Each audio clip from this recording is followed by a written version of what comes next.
1, 2, 3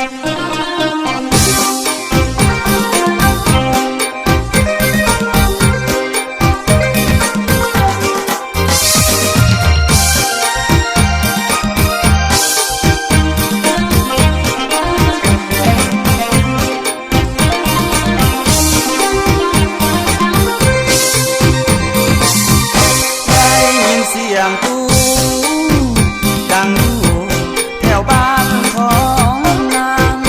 กับแม่นเขาเฮ็ดอีหยังตู้จริงดังขึ้นมาบึ้นบึ้นมาเล่นเดือนก่อนเห็นน้องหยาดหมอนสดชื่นดีใจคิดว่าฝันยืนหยาดเถื่อสมมาแม่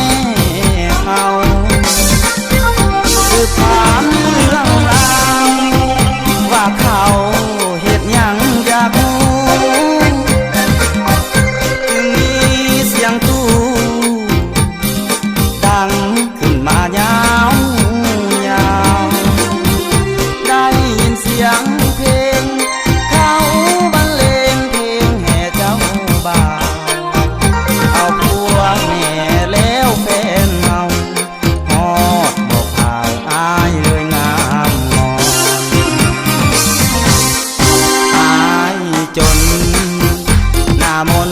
น้องเลยบอกข่าวย่านบ่มีเงินสวยเขาหรือเจ้าย่านไปเตียงตอนบ่เห็นแกกินบ้านใดดอกเดืองามงอนส่วนเงินสวยดองบางอ่อนพอมีอยู่เด้อ3 ใบต้องขอไว้ใส่ให้โชคดีเถิดนาส่วนอายบ่มีปัญหา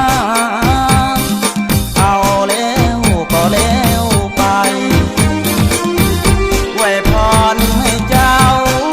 ได้ลูกสาวก่อนได้ลูกชายลูกสาวเลี้ยงใหญ่ไว้ที่ไปขอเป็นเคยนาง